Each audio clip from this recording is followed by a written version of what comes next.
Merhaba değerli arkadaşlar, değerli dostlar. Zerdeş TV'nin yorum analiz programında tekrar bir aradayız. Barış dosyasını yine irdelemeye çalışıyoruz. Bugünkü çalışmamızı yine her şeyin düğümlenmiş olduğunu gördüğümüz Suriye Savaşı'nın gidişatına göre değerlendireceğiz. Bugün çok değerli bir konuğum var, deli konuğum. Ee, Ali Can'dan, araştırmacı yazar. Bu konuda yazılar yazan, YouTube'da da çalışmalar yapan bir arkadaşımız. Yıl sonu itibariyle hem e, biliyorsunuz ki Şam hükümeti ile SDG arasındaki yapılan 10 maddelik 10 Mart sözleşmesinin de yıl sonu itibariyle gidişatına dair birçok alanda yorumlar yapıldı. Bu bize neyi anlatıyor? İleriki süreçte ne olacak? Belki bugün yarın açıklanması beklenen yeni bir uzlaşı metninin de ortaya çıkacağı söyleniyor. Bu konuda biz Ali Can'dan da ne olup bittiğini öğrenmeye çalışacağız. Ali Hocam hoş geldin. Nasılsın? Merhaba Kemal Hocam, hoş bulduk. İyiyim, teşekkür ederim. Sen de iyisin. Ben de iyiyim. Kar var, soğuk var, buzlu kar var. Ee, Ahmet'e de yeni kar yağdı galiba. Evet, bugün yağdı hocam. Birkaç saat önce başladı. Kış başladı yani sizde. Peki Evet, şimdi biz yeni de kışa düşün sıcak sıcak denizlere inelim. Suriye'de ne oluyor ne bitiyor? Daha doğrusu sen önce neyi vurgulamak istiyorsun bize? Ne olur ne bitti ve neden halen bütün denge unsurları orada taşlar yerine oturtulmaya çalışıyor? Bu konuda bize neler söyleyeceksin değerli hocam? hocam Suriye'de birkaç haftadır gerçekten de çok sıcak, çok baş döndürücü hızlı gelişmeler yaşanıyor.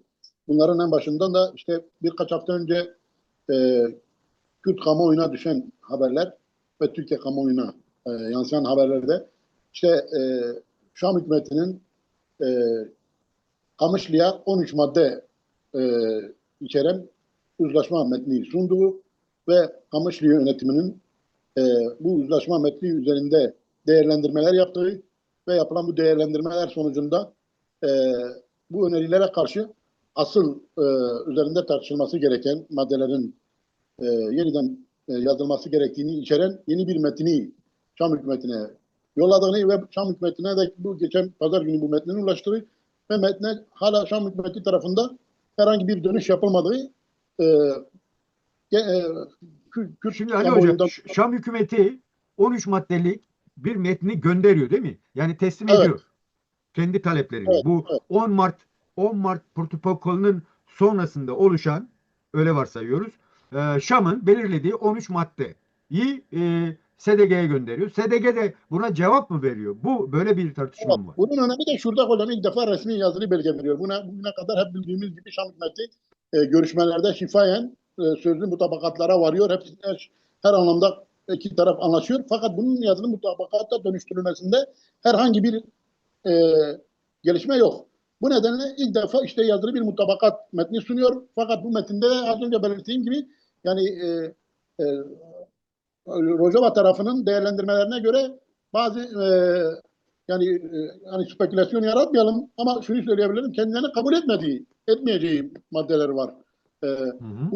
bunlara yönelik kendileri de kendi metinlerini buradaki 13 maddelik teklife kendi kimi maddelere şeyleri koyup şerhleri koyup bu şöyle değil şöyle olmalıdır diye yeni bir taslak hazırlıyorlar o taslağı gönderiyorlar. Şimdi buna Hı. binaen de General Mazlum Abdi'den tutalım.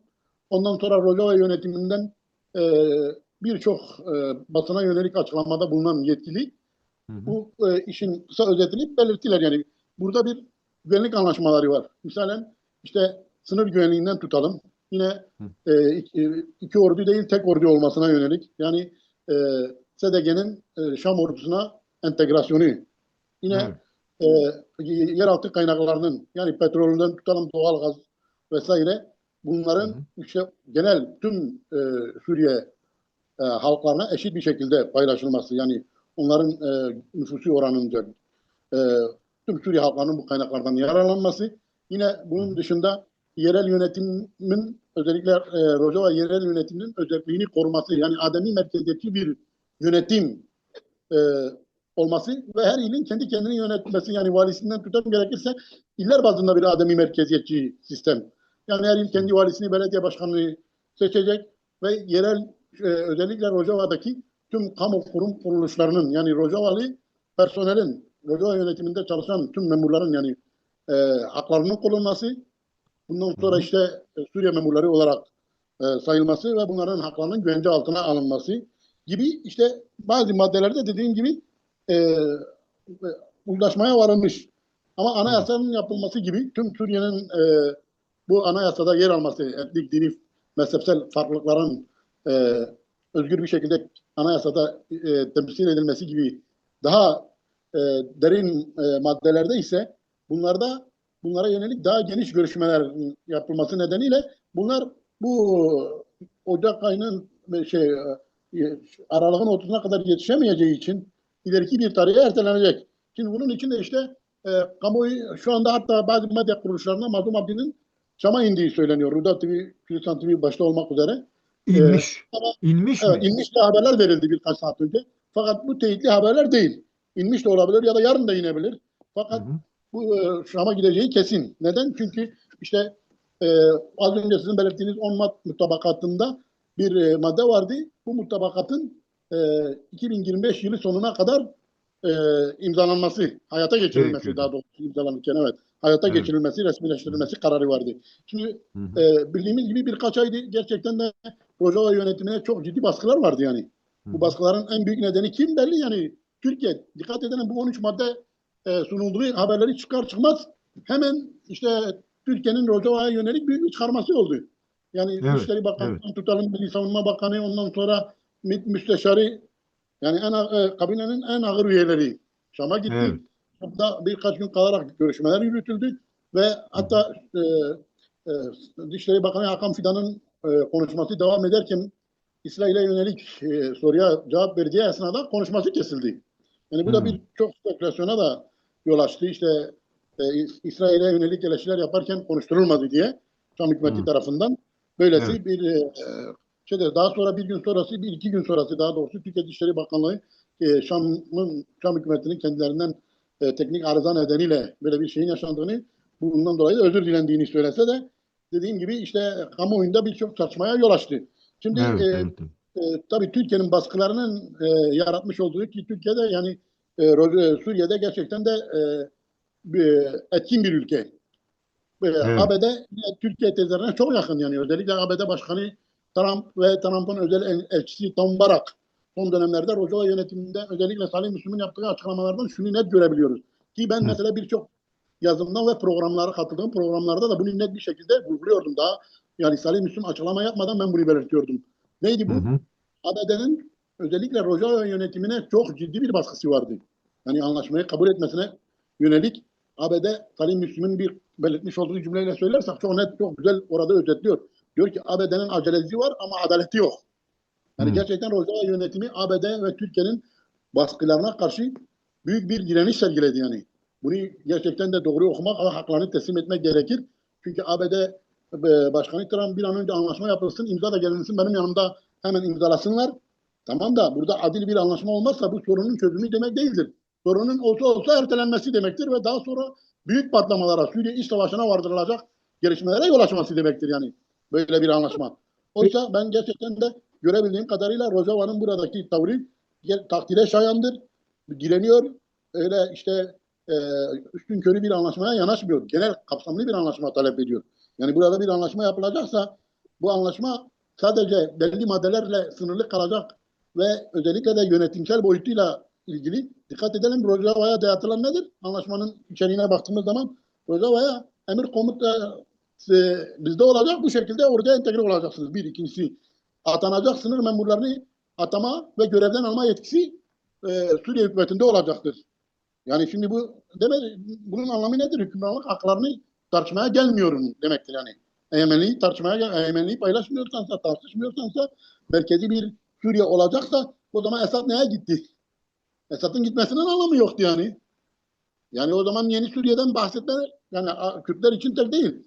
Buradaki Gürcüler için öyle. Tüm azınlıklar için öyle. O zaman bir Esad gitti, yeni bir Esad geldi. İsmi değişti. Colani.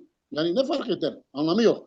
O yüzden Şimdi dediğim Ali gibi Hoca, Ali Hoca bu yaklaşımı ben doğru yani bilmiyorum diyeceğim ama doğru bulmuyorum diyeceğim ama yine ona rağmen şimdi 10 maddelik bir 10 Mart sözleşmesinde ABD bizatihi kendisi gitti aracı oldu. Yani çünkü yaratılmış olan boşlukta iki ana aktör zaten orada olduğunu herkese gösterdi. Yani bir Şam hükümeti bir de SDG. 10 Mart'ı ne olursa olsa Türkiye sürekli karşı çıktı buna. Yani ama şöyle karşı çıktı. Dedi ki siz uygulamıyorsunuz. Yani bize gösterilen, insanlara gösterilen propagandası yapılan bu SDG kaçıyor. Şam da bunu açıklıyordu. Sürekli SDG kaçıyor, işte uyumsuzluk gösteriyor. Hatta Barak'ın şeyi de vardı hatırlarsan. Oysa SDG'yi, Salim Müslüm'ü, Aldar Halil'i veya İlham Ahmet'i dinlediğin zaman diyor ki yok.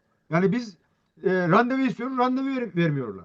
İşte o grupların oluşturulması gerekiyor. İnsan ayarlamıyorlar. Grup için insan ayarlamıyorlar. Dolayısıyla burada bir sıkıntı giderilmiş olması için mi ABD baskı yapıyor? Baskı yapmasının sebebi ne? Zaten onu oluşturan o. Ve dikkatini çekiyorum. AB Türkiye'nin özellikle de 10. maddenin hani o madde 10 Mart sözleşmesinin 4. maddesi üzerine çok duruyor. Yani entegrasyon, ordu olarak entegrasyon meselesini. Dolayısıyla bu konuda ABD'nin sıkıştırılmasının başka bir sebebi olabilir mi? Yani İsrail'le ilgili veya başka şeylerle ilgili olabilir mi? kesinlikle hocam çok güzel bir yere değindiniz. Çünkü bölgedeki dengelerle ilgilidir ABD'nin sıkıştırmasının nedeni. Yani Kürtlere yönelik biraz kantarın topuzunu tam tersine e, kaçırmasının nedeni de budur. Bölgesel dengeler. Dikkat edelim. ABD'nin iki müttefiki var Hı bölgede. hı. Suriye ile ilgili en temel iki müttefiki. Birincisi kim? İsrail. İkinci Evet. müttefiki Türkiye. Çünkü Hı şu hı. anki Trump yönetimi bir önceki Biden yönetimi gibi davranmıyor. Türkiye'yi müttefik olarak adlandırıyor ve Türkiye'yi gerçekten de dikkat edelim Cumhurbaşkanı Erdoğan'la yaptığı bütün görüşmelerde Türkiye'ye farklı bir yer veriyor. Hatta İslam ülkeleri toplarken Cumhurbaşkanı Erdoğan'la aynı yan yana oturuyor masa Evet. başında. Hı hı. Eşit muamelede bulunuyor. Ve yine sayabiliriz birçok örnekte olduğu gibi. Bu nedenle ABD yönetimiyle yalnız bunu belirtirken siz doğru dediniz. ABD kurumsal devleti arasında politika farkı var burada. Mesela buradan kasıt nedir? Bir, Pentagon. Pentagon gerçekten de bu konuda sahada ABD yönetiminin hızlı bir şekilde anlaşma olsun vesaire adaletsiz bir anlaşma gerçekleşmesine karşı çıkıyor. Özellikle CENTCOM aracılığıyla. Hı CENTCOM'un hı. da bu kurumsal ABD'nin bu süreçte oynamış olduğu rolün hakkını teslim etmek gerekir. Yani hem Pentagon'u hem CENTCOM'u hem Temsilciler Meclisi, Senatosu dahil olmak üzere kurumsal ABD bu konuda gerçekten de Suriye'de e, Kürtlere daha yakın. Yani Şam hükümetiyle Kürtlerin adil bir anlaşmaya varmasında daha doğrusu yana diyelim. Ama öte yanda Başkan Trump ve onun özel temsilcisi Tom Barak bir anlaşma olsun nasıl oluyorsa olsun hızlı bir şekilde olsun. Yeter ki olsun. İçeriği önemli değil. Anlaşmanın şekli önemlidir. Şeklen anlaşılmış olsun şeklinde bir yaklaşım sunuyor. Fakat dediğim gibi kurumsal ABD'nin desteğiyle de son önümüzdeki bir geride bıraktığımız birkaç hafta içinde İngiltere, Fransa, Almanya'nın görüşmelerde e, gerçekten de çok olumlu rolleri oldu.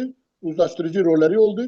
ABD de dahil olmak üzere. Son dönemde dikkat edelim İngiltere'nin özel bir elçisi hem SDG ile hem Şam yönetimiyle görüştü. Bu görüşmenin de ardında ÖSO dediğimiz daha önceki ÖSO yeni Şam hükümeti ile birlikte Suriye ordusuna dahil edilen Türkiye destekli Özgür Suriye ordusu dediğimiz güçlerin içerisindeki 3 tane Tugay'ı bir e, Süleyman Şah Tugay'ı, 2 Sultan Murat Tugay'ı, 3 Hamşat Tugay'ı diye 3 tane Tugay'ı ve bunların komutanlarını yaptırım listesine aldı.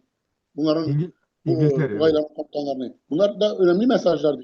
Çünkü bunlar dikkat edelim hep Rojava yönetiminin açıklamalarına göre bulundukları yerde genellikle yani Rojava yönetimine saldırılar düzenleyen o yönlü insan kaçakçılığından tutalım uluslararası e, düzeyde suç teşkil eden savaş eylemlerinde bulunanlardır. Yani savaş suçları işleyen Ali Hocam örgütler. şu an SDG'nin yapılmak istenen entegrasyon meselesinde Bu ÖSO ordusunun elemanları e, bu tür bir entegrasyona katılmadı mı? Yani Türkiye mi bunu istemedi yoksa Batılılar mı henüz böyle bir ön açmamış? Yani ÖSO içinde ve Türkiye'nin yönlendirdiği orduda Şam'a entegrasyon diye bir şey var mı? Yok mu? Bu konuda bir bilgin var mı? Çok güzel bir soru sordunuz hocam. Burada yok böyle bir şey. Entegrasyon gibi bir amaçları da yok. Artı Batılılar da böyle bir örgütün Suriye ordusu içerisinde entegre olmasını istemiyor. Neden? Tehdit olarak görüyorlar. Sadece İngiltere değil, İngiltere'nin bunu yaptırma almasının bir nedeni de İsrail'in güvenliğidir. İsrail Özgür Suriye ordusunun orada bulunmasını kendi güvenliği açısından yani en büyük tehdit olarak görüyor. Bu ÖSO dediğimiz yapının içerisinde IŞİD'inden tutalım en radikal İslamcı örgütlere, en uç kesimlere yönelik şeyler var. Burada bir Kişiler var, burada bir yapılar var. tezatlık yok mu? Yani bir taraftan e, diyorsun ki işte sırtını sıvazlıyorsun sen Suriye'yi bize teslim ettin diye sen başardın deniyor. Bir taraftan onun orduları var, ordularına yer verilmiyor. Bir taraftan işte SDG ile Şam'ı uzlaştıracaklar. E, şey sözü geçmiyor. Yani buradaki bu karmaşada şuraya geleceğim. Eğer böyle 13 maddelik e, gerçekten henüz tamam onlar net ne istediklerini biliyorlar ama SDG'nin ne cevap verdiğini en azından ben bilmiyorum. Dolayısıyla nasıl uzlaştıklarını da bilmiyoruz. Eğer böyle bir şey varsa neden bu yıl sonuna kadar bitmesi gereken süreç beklenmeden Mahsut yani Halep'teki mahallelere saldırılar gerçekleşti. Bu konuda yani bu işin neresinde tutmamız gerekiyor o zaman? Eğer böyle bir şey varsa. Çok güzel hocam. Onu da belirtelim. Şimdi hocam birincisi şu örgütlere yaklaşımında bir tezatlık teşkil etmiyor. ABD başta olmak üzere İsrail ve koalisyon güçleri bu örgütleri tehdit olarak görüyor.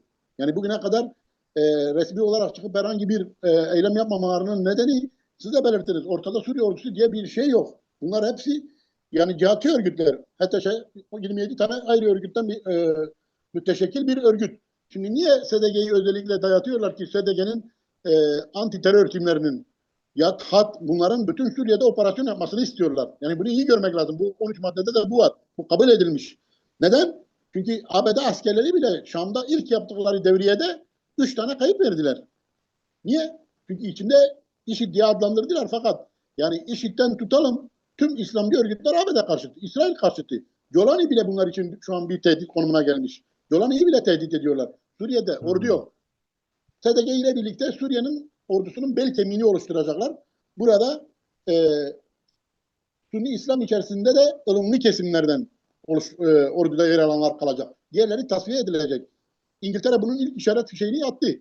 Bu üç tane tümeni Süleyman Şah, Sultan Murat ve Ebu Hamşa'nın lideri olduğu bu örgütleri ne yaptı? Bu örgütleri hemen yaptırım listesine aldı. Bu da aslında bir anlamda İsrail'e bir mesaj veriyor. Senin Türkiye tarafı, çünkü İsrail-Türkiye e, savaşı var Suriye üzerinde. Egemenlik savaşı. Ciddi bir korkusu var İsrail'in de. Nasıl ki Türkiye diyor ya İsrail bizim egemenliğimize tehdittir. Bekamıza tehdittir. İsrail de aynı şekilde Suriye'deki Türkiye'nin varlığını tehdit olarak görüyor. Tehdit olarak algılıyor. Bu nedenle işte İsrail-Suriye çatışması sadece İsrail-Türkiye çatışması sadece Suriye ile sınırlı değil. Dikkat edelim bölgesel güç çatışması İsrail son dönemde gerçekten de e, eğer o konuya da değineceksek onu da belirteyim. Hem Orta Doğu'da hem Akdeniz'de, Ege'de ondan sonra Afrika'ya kadar işte geçen gün Somali'nin bağımsızlığını ilan eden Somalilandı. Kabul Tanıdı, et. ilk tanıyan bir oldu. Evet, kabul etti. Somali'de kim var? Türkiye var. Somali'de Türkiye'nin büyük çıkarları var. Daha 90'lardan beri ilk çevik bir oraya gitmişti. 91'de. Türkiye'nin barış gücü olarak orada yer almıştı ve Türkiye'nin burada Somali'de ciddi çıkarları var. Somaliland'ı tanıyarak ne mesajı verdi İsrail? Yani ben her tarafta senin çıkarlarına yönelik şeyde bulunacağım. Hamlede bulunacağım. Bu yetmedi. Bundan önce ne yaptı? İşte Kıbrıs, Yunanistan ve İsrail ittifakı imzalandı. Üç başbakan Netanyahu, ondan sonra Mitsotakis ve Kıbrıs'ın başbakanı ne dedi o görüşmede? Dedi ki imparatorluklarını bizim topraklarımız üzerinde yeniden kurmaya çalışanlar bunu aklından dahi geçirmesin. Türkiye'ye direkt mesaj verdi. Bunun şeyi bizde diyor yani bu nedir? Karşı tarafı Düşman olarak ilan etmedir. Bunun anlamı Şimdi Ali budur. Hoca burada izin ver, müdahale edeceğim. O da şu. Şimdi anlatımlarında şu çıkıyor. O da en azından benim okumalarımdan da çıkardığım şey bu.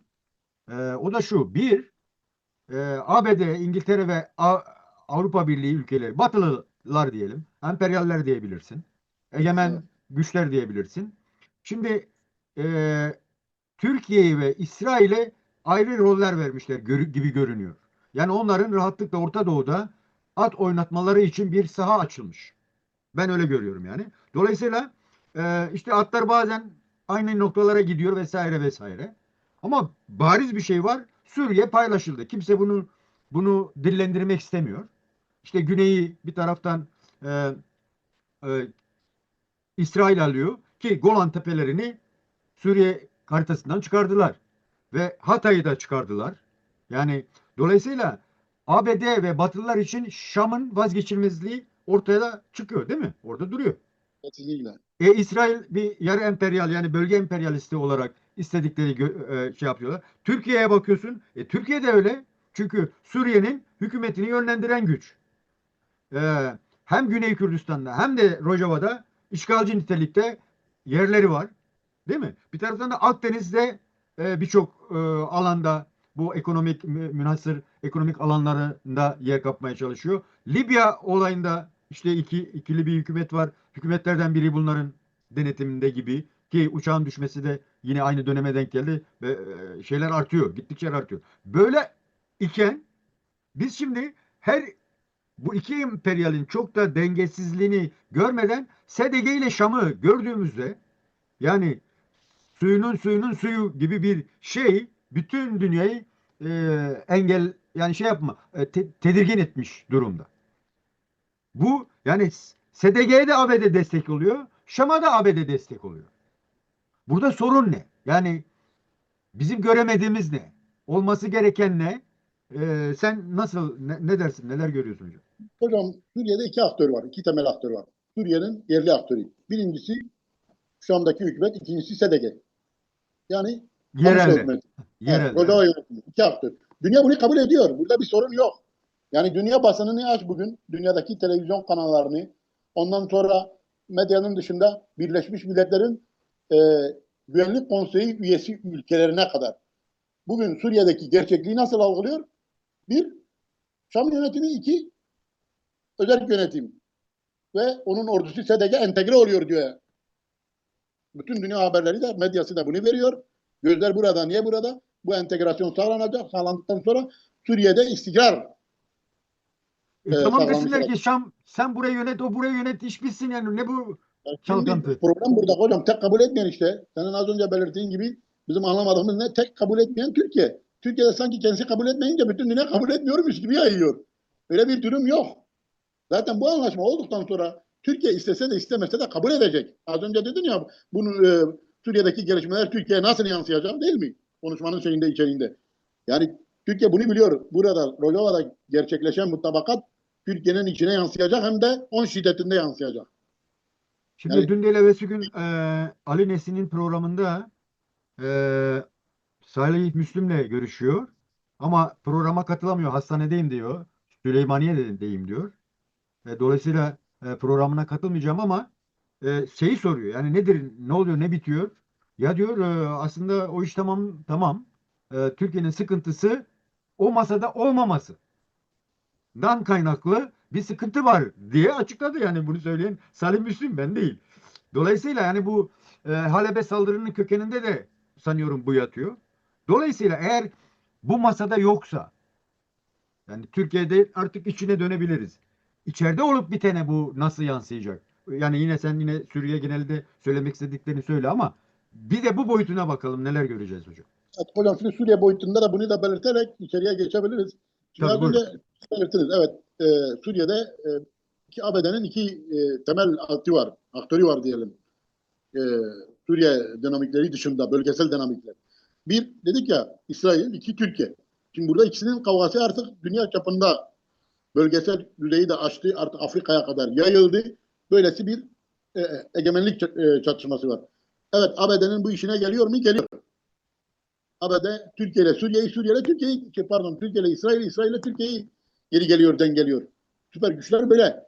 Bugün İsrail'in birçok şeyine ses etmemesinin nedeni nedir ABD'nin? Holokost'tur. Batılı güçler ABD başta olmak üzere İsrail'e karşı ulusal çıkarlarını bile e, yok sayıyorlar. Ulusal çıkarlarına göre, daha doğrusu ulusal çıkarlarına aykırı hareket ediyorlar. Bunun nedeni işte meşhur Holocaust. Bu deyim yerindeyse İsrail'e ayrıcalık tanınıyor. Büyük bir ayrıcalık tanınıyor. Fakat yeri geliyor İsrail eğer çizmeyi aşarsa, deyim yerindeyse, sınırları çok fazla aşarsa işte karşısına kendileri bölgesel güçler dikiyorlar. Hı hı. Bu gerçek bugün de yaşanıyor. Benim görebildiğim budur. Çünkü Türkiye İsrail'e karşı Suriye'de adımlar atıyorsa bunun nedeni Türkiye'nin arkasında ABD'nin gücünün bulunmasıdır, desteğinin bulunmasıdır. Özellikle az önce de belirttim, ABD hükümeti, Başkan Trump'ın Türkiye'ye gerçekten de ciddi bir desteği var. Ha, Netanyahu gidiyor. Netanyahu'nun umduğu nedir? İşte ABD Başkanı Trump'la beraber hatta yılbaşını onun evinde kutlayacak. Onunla kalacak. Uzun bir hafta, 2 hafta gibi ABD'de birkaç defa Trump'la yan yana gelecek. Bir de bizim mesela güzel bir şey dediniz siz. Perde arkasında yatan nedir? Perde arkasında sadece Suriye değil şu an.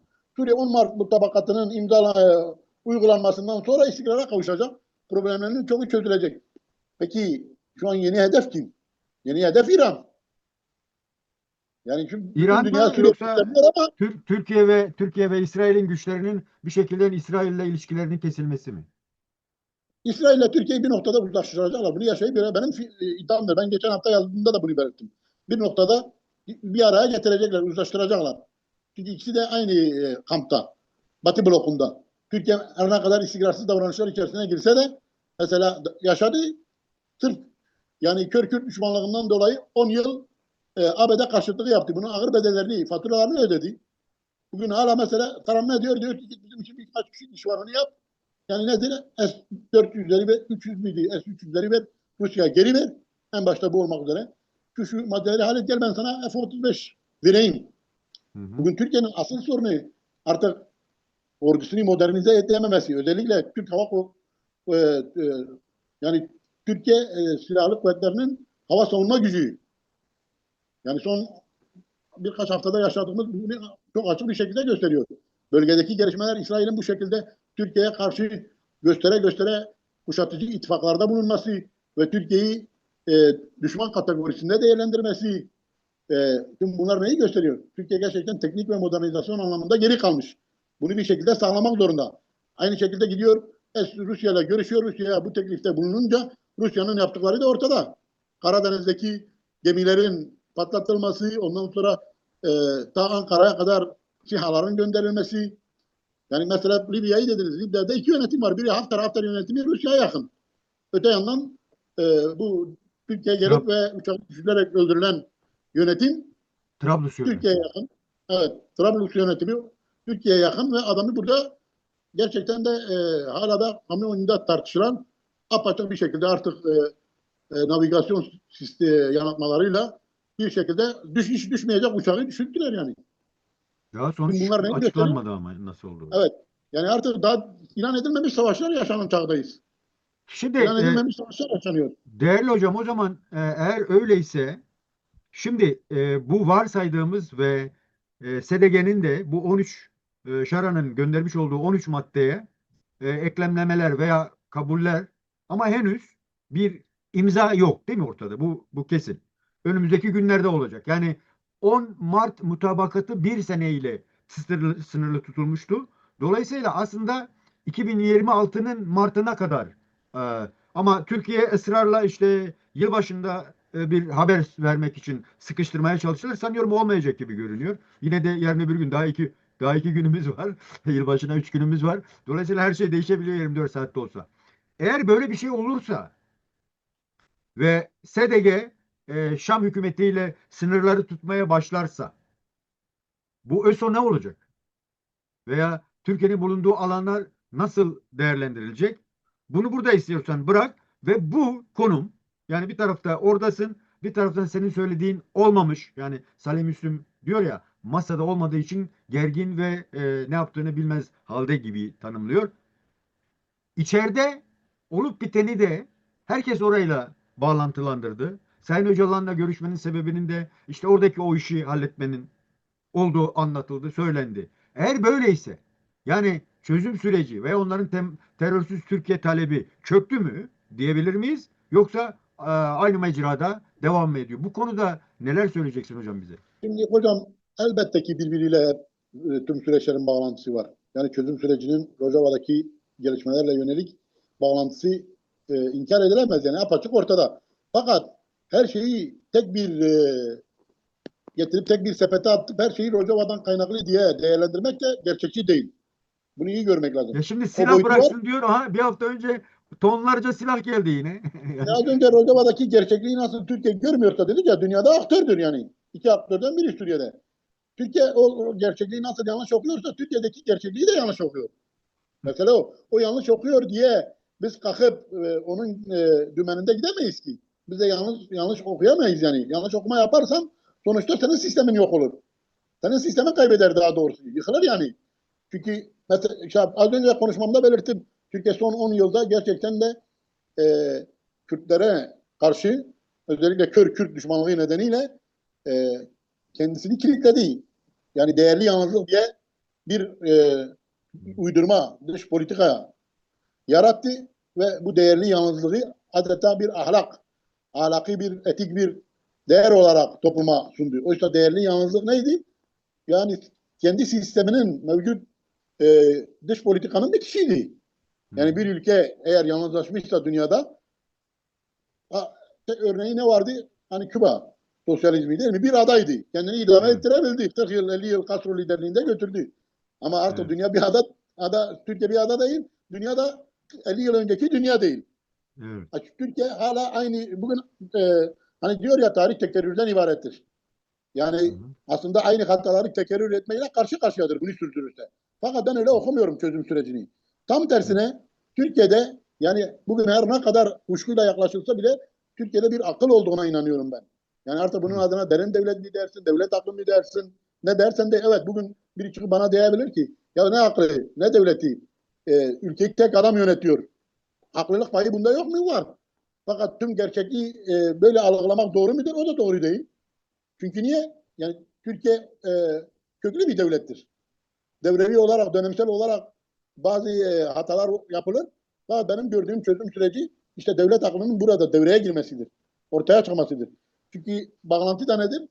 E, Bahçeli gidip TBMM'de DTP'lilerin elini sıktığı dönem ve işte Öcalan gelsin meclise konuşsun şeyi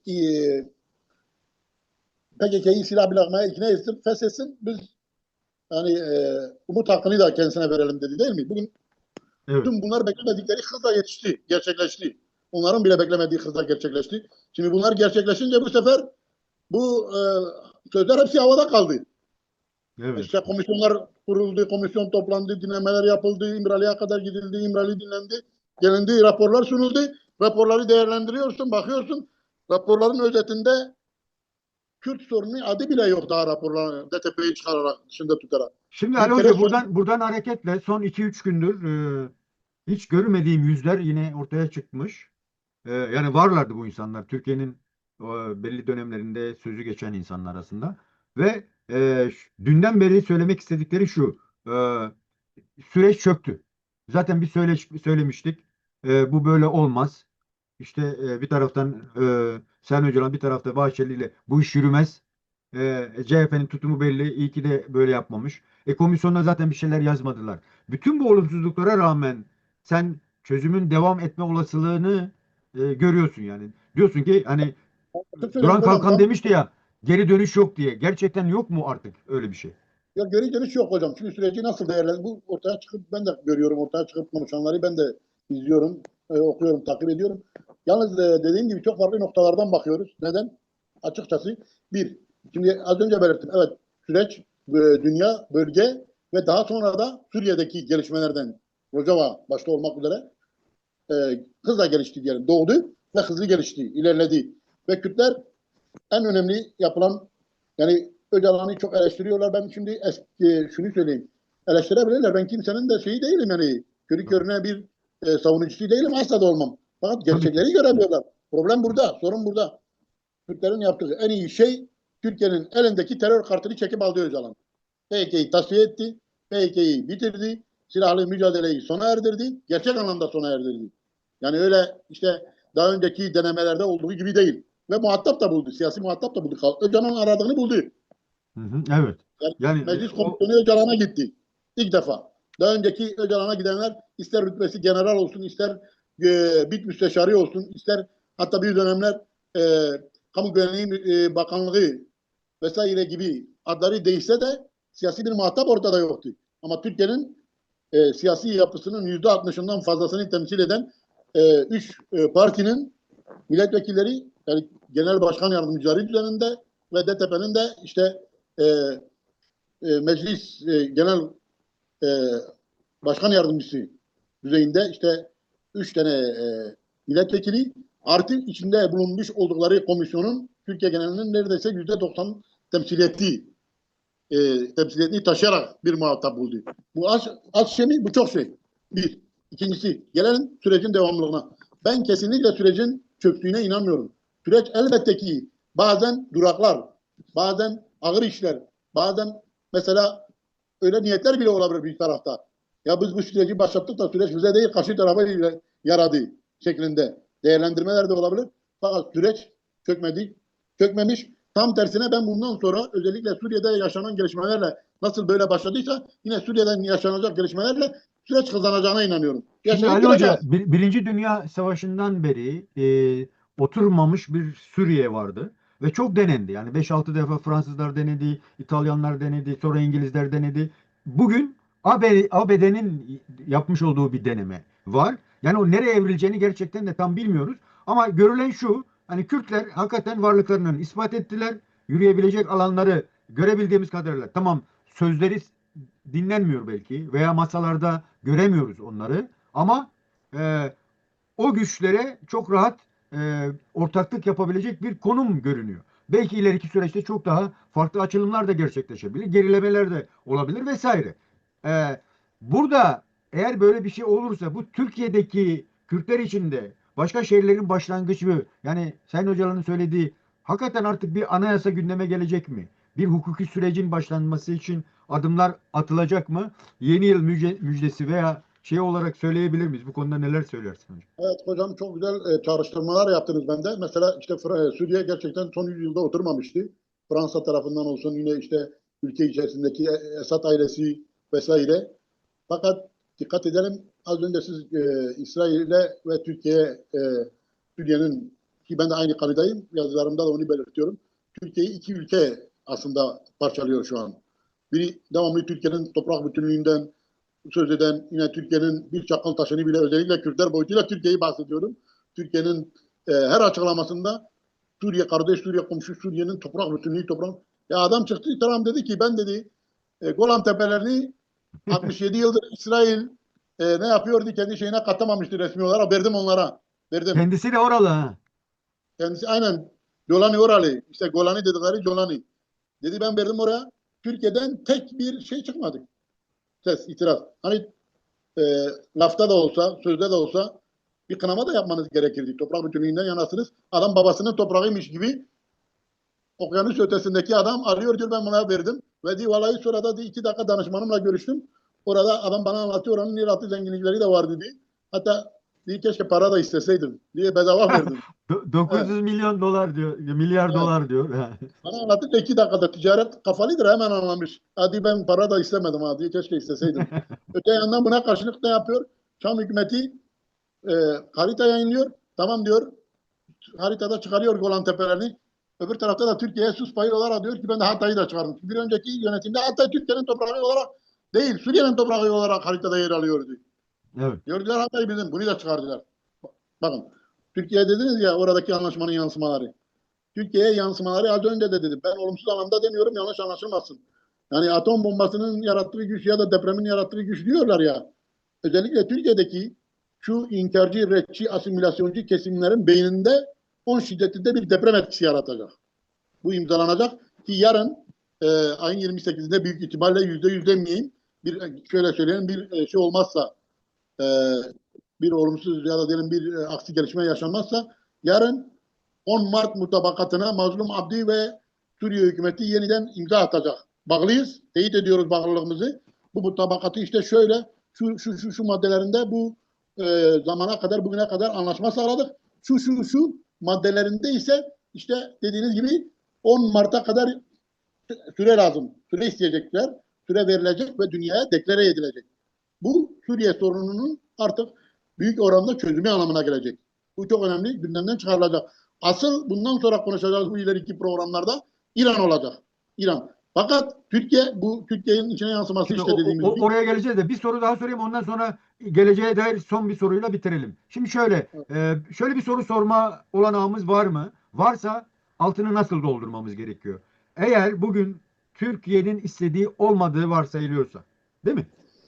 Evet. Ve çözüm sürecinin başlangıcının da Sayın Öcalan'a gidilmesinin sebebinin de orada Türkiye'nin isteklerinin kabulü ise, o zaman gerçekten Sayın Öcalan'ın ağırlığı yetersiz mi oldu SDG üzerinden? Dolayısıyla ya biz sana bunun için konuştuk, sen de gerekeni vermedin. Dolayısıyla çözüm yok kardeşim diyebilme olasılığı var mı Türkiye Cumhuriyeti Devleti'nin? Evet Derse hocam. ne olur? Bu konuda neler diyeceksin hocam? Tabii Türkiye bölgedeki en öngörülemez ülke. Bunu söyleyerek yorumuma başlayayım. Sadece biz değil, ne ABD, ne Avrupa, ne koalisyon kimse Türkiye'nin ne yapacağını öngöremiyor, kestiremiyor. Fakat dengeler var. Türkiye'nin de yapabileceği şeyler çok fazla değil burada. Dikkat edelim. Türkiye bir nevi bu anlamda şöyle diyelim dört taraftan kuşatılmış haldedir. Açık ve net. Yani bugün Rusya'ya yanaşamıyor. Rusya'yla problemleri var. Yoksa Türkiye'nin niyeti gidiyor ki İran'ı oraya çeke. Daha önce İran değil de Rusya'yı Suriye'ye getiren kimdi? Türkiye'ydi. Bugün Rusya-Türkiye ilişkileri iyi olmadığı için Yolani'yi kullanıyor. Yolani'yi gönderiyor. Fakat Yolani'nin etrafı Türkiye'den daha fazla. Yolani'nin deyim yerinde de 40 iple bağlanmış.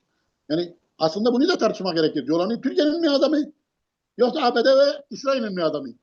Yani bugün mesela Türkiye'de bu gerçek tam anlaşılmış değil yani. Yolani Vallahi deniliyor bana işte. göre dünyadaki bütün Orta Doğu'da güç egemenlik isteyen bütün herkesin yani elini kirini temizleyendir Jolani şu an. Herkesin kirini temizleyen bir araç aslında. Kesinlikle. Hani Şimdi o zaman şöyle diyeyim, son bir soru olarak sorayım. Hani İran'a geleceğim diyorsun ya. Burada sanki eğer Türkiye Cumhuriyeti Devleti'nin Suriye'de hesapladığı bir olguya ulaşmadıysa, dolayısıyla sen de diyorsun ya bu öngörülemez diye. Yani İran'la ABD ve İsrail'in savaş beklentisi, bilmiyorum sen nasıl yorumlayacaksın ama ona engel olmak için Suriye geneline Türkiye Cumhuriyeti Devleti, Rusya'yı ve İran'ı çağırmak gibi. Yani onlarla yeni bir Soçi süreci başlatmak gibi bir adım atar mı? Böyle bir şey mümkün mü? Olursa ne olur, olmazsa ne olur? hocam benim fikrim şu. İranlar zaten bu adımı attı bile. Yanlış değilse bugün müydü, dün müydü? Türkiye'nin tüm generali İran'la bu görüşmeyi yaptı. Öyle mi? Ben onu bilmiyorum. Tabii ben bunu mesela bir yerde kısa okudum ama bundan önce zaten Hakan Fidan'ın girişi vardı. Suriye'ye yönelik İran'ı davet ettiler. Davet ediyorlar Suriye'ye gel. Ve Şam hükümetine de bunu kabul ettirmeye çalışıyorlar. Özellikle Şam hükümeti az önce dedim ya hem Rusya'yı hem İran'ı yeniden Suriye Tamam ama da Jolani'yi oraya getirmenin sebepleri İran'ın gitmesi değil mi? tamam Yani işte ben bunu oraya Türkiye bunu göze alabiliyor mu gerçekten? şimdi İsrail'e rağmen, ABD'ye rağmen, İngiltere'ye rağmen. işte İsrail'i durdurabilecek başka bir güç var mı Suriye'de? Türkiye'nin gözünde baktığımda yani empati yapalım. Hı. Var mı? Yok. Başka yapılabilecek bir şey var mı? Yok. Onlar da hadi tamam Türkiye çağırdı gidelim mi diyecek. İşte bu olunca ne olacak? Ben oraya geliyorum. İran'ın Yoksa gelme şansı yok. Jolani gel dedi derse, yani bir egemen bir devletin cumhurbaşkanı olarak, hani onların kurguladığı gittiklerinde, çünkü Rusya'nın da Esad tarafından çağrıldığı söyleniyordu. Dolayısıyla kimse Rusya oraya gidemez diyemiyordu. Çünkü egemen bir devletin lideri Rusya'yı gel yardım et demişti. Değil mi? Şimdi Türkiye'nin Evet. demesiyle Şara'nın demesi de farklı olacak gibime geliyor, değil mi? Böyle bir şey de var. Şimdi bence Türkiye'nin İran'a gidip bunu söylemesi, bunun üzerine de Şam'a gitmesi, biz sadece işte Şam'a gidişleri Kürtler boyutuyla değerlendirdik. Sadece Kürt boyutu yok bunun. Bunun işte İslam kardeşliği adı altında işte Şam ve İran yönetimini yeniden e, ilişkilerini geliştirmek ve Şam yönetimine İran'ın Suriye'ye konumlandırılması, bunun da Rusya güvencesiyle gerçekleştirilmesi, bunun adı ne demektir? Dikkat edelim. Rusya'nın e, yeniden devriyelere atmasına şeyden Tamam, o sonra zaman Esad'ı niye gönderdiler yani, eğer şimdi öyleyse? ben işte o kısmına geleceğim. Bunlar başlatıldı. Bu adımlar atılıyor bunu diyorum. Gelelim şeye. Çok güzel diyorsunuz. Şimdi Esad'ı niye gönderdiler? Başta da ben bunu demiştim. Yeniden aynı başa dönüyor. Türkiye bunu yaparsa demiştiniz ya. Eğer böyle bir şey yaparsa Suriye'de ne olur? Suriye'de olacak olan şey şu. Suriye'de film başa sarar. Film başa sarar. Suriye iç savaşı yeniden başlar. Açık net. Bunu peki ABD kabul eder mi? Asıl soru bu. Bunu ABD kabul eder mi? Avrupa kabul eder mi? Koalisyon kabul eder mi? İsrail kabul eder mi? Etmez. Bu neye yol açar? Allah korusun. Bu 3. Dünya Savaşı'na yol açar. Sırf yani Kürtlere olan kör düşmanlık 3. Dünya Savaşı'na götürebilir mi? Burada bunun zemini var. Onu diyorum, öngörülmezlik. Çünkü Türkiye'de gerçekten de bir kanat eskiden diyordum. Şimdi kanat demiyorum. Devlete hakim olan göçmen kökenliler. Bunu ilk defa DTP'li bir milletvekili e, Türkiye Komünist Partisi Başkanı, şu an DTP'de üyedir. İsmini unuttum. Çift yürek. He, çift yürek. Ne Ben çift onu yürekli? kimden duydum biliyor Şundan, musun? Ben kimden duydum onu? kimden hocam? Yani MHP'nin hızlılarından biri, yani Türk eşi birisi. Bu neydi çocuğun adı ya? Gökhan Çapuroğlu mu? Çakıroğlu. Gökhan Çakıroğlu, evet. Çakıroğlu diyor. Diyor Evet. biz e, yani batılı o kökenlerinin artık Anadolululara devretmesi gerektiğini düşünüyoruz diyor devletin. Çok ilginç bir Kesinlikle. şeydi, evet. Sen de şimdi Aynen. onu Bu da çok söyledin. güzel belirtmişti. Diyor ki hatta Süleyman Demirel de demiş, Kürtleri istemeyen, Kürtlerle sorunu çözmeyi istemeyen bu göçmenler. Yani deyim Arnavut geliyor, kökenli daha evet. doğrusu. Ha. Ya Arnavut kökenli, işte bu Dağıstan kökenli, bu Dağıstan, evet. Kurmuk göçmenleri, bu Muzaffer'in oğlan Ümit. Hı hı. Bunun babası Dağıstan'dan kaçmıştı. Rusya karşı savaşma cesareti göstermemişti. Bugün oğlu gelmiş burada böyle, deyim yerindeyse edebiyatları parçalıyor.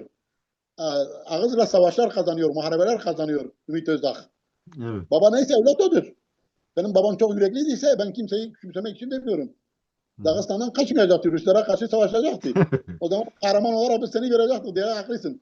Gelip burayı vatan belledin. Sıkıntı yok. Amenna. Gönlümüz geliş. Herkes sana kucağını açtı. Ama sen buradaki halkları birbirine düşüremezsin. Bu tür insanların karşısında bunlarla konuşacak insanları çıkarmaları lazım. Çıkaramıyor maalesef. Türk siyaseti. Ve Türkiye halkları da çıkaramıyor. Bu da çok acı. Mesela bu Sinan Çiftgüre'nin şeyi çok önemliydi bence. Soruna parmak basmış göçmenler. Bu göçmenler 3. Dünya Savaşı'nı çıkarma pahasına kör Kürt düşmanlığına Türkiye'yi sürükleyebilirler. O yüzden dedim öngörülemez. Bu en önemli kanattır. O MHP'linin dediği de gerçektir. Gerçekten artık bunların devleti Anadolu halklarına yönetimini teslim etmeleri gerek. Ha burada umut var mıyım? Umut varım. Ne anlamda umut varım? Boş umut değil.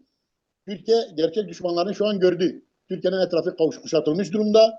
Bir yandan e, Rusya'da, bir yandan işte Orta Doğu'da, bir yandan özellikle dikkat edelim Yunanistan, Kıbrıs ve yarın İran Savaşı kapıda.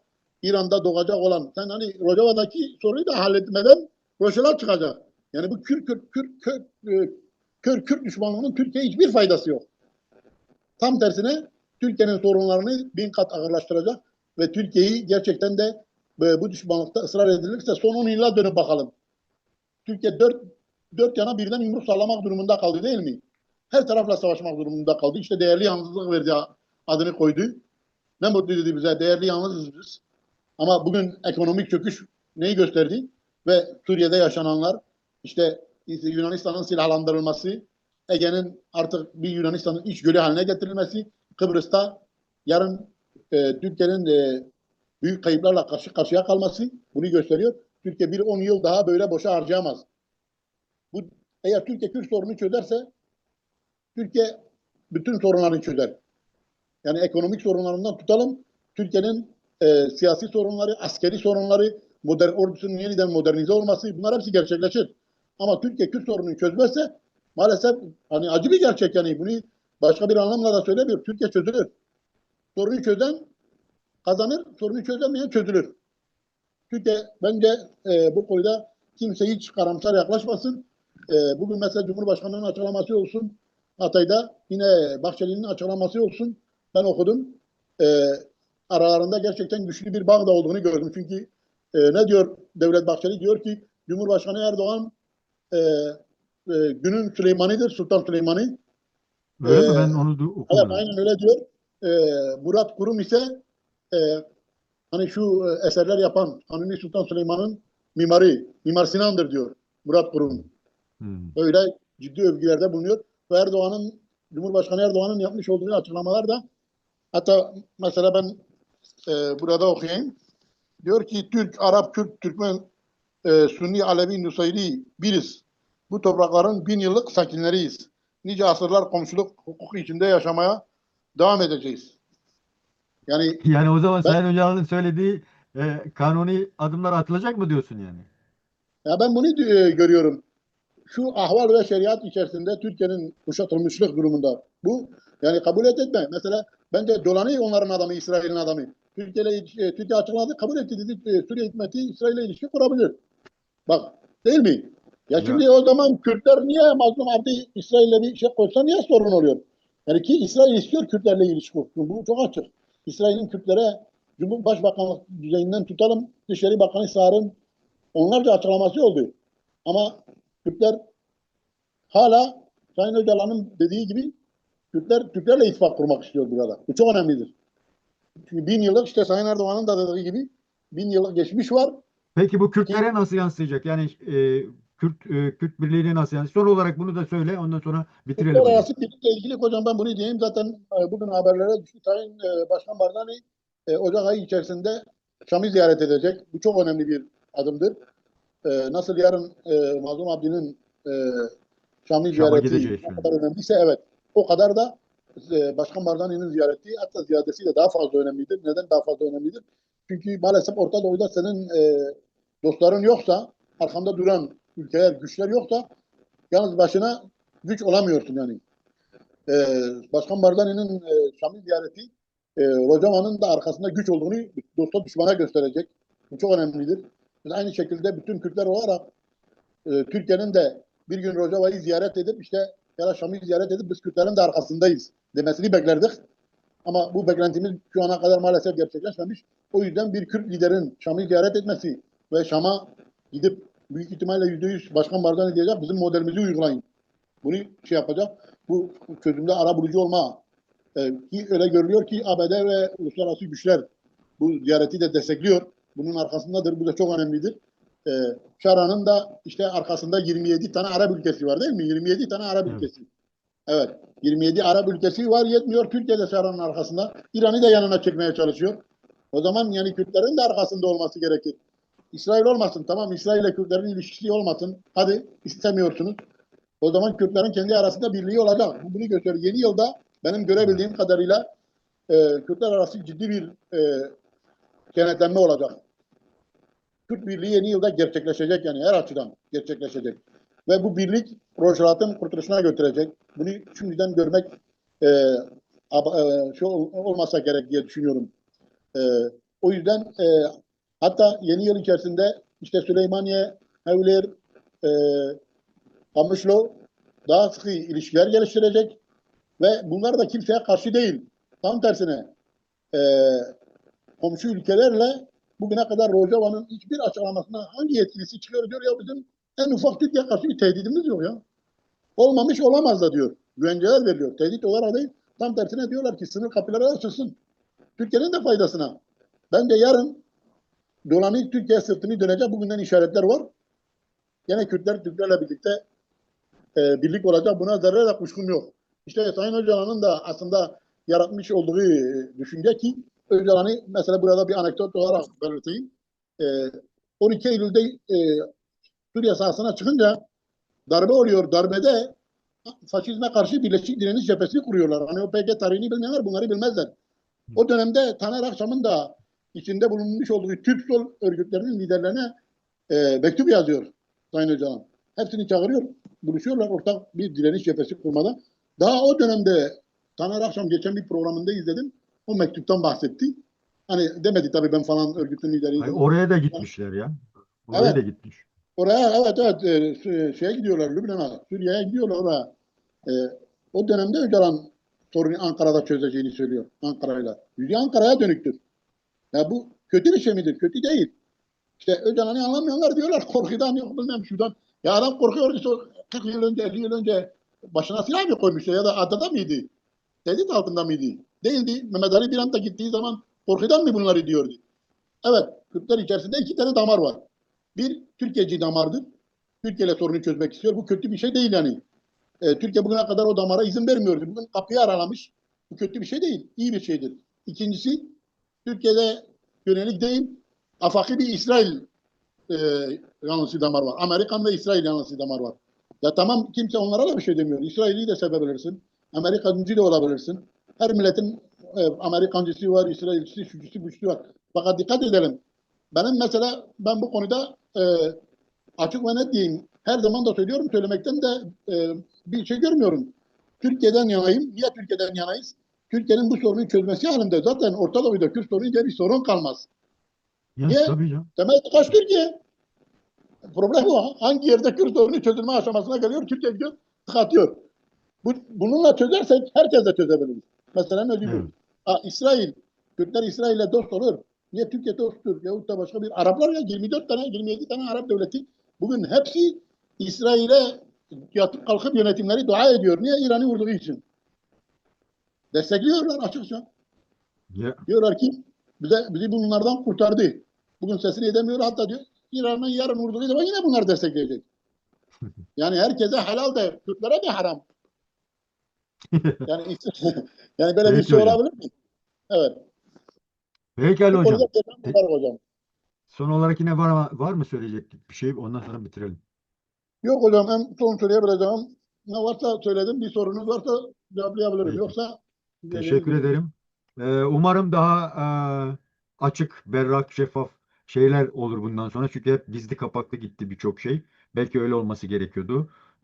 Dolayısıyla umarım yeni yılda bu adımları da atıldıktan sonra bazı şeyler yani hemen çözüme olma ihtimalini çok yani bir 5-10 senenin daha geçmesi lazım bazı şeylerin oturması için. Ben öyle düşünüyorum. Değerli arkadaşlar, değerli dostlar, bugünkü çalışmamızı değerli Ali Candan arkadaşımızla yine Suriye üzerine ve Kürtler ve Türkler bu barışı yakalayabilir mi üzerine bir tartışmaydı. Kendisine çok teşekkür ediyorum. Ali Hocam görüşmek üzere. Hoşça kal. Çalışmayı Ben bitirdik. teşekkür ederim hocam. Görüşürüz. Güle güle. Hoşça kalın değerli arkadaşlar.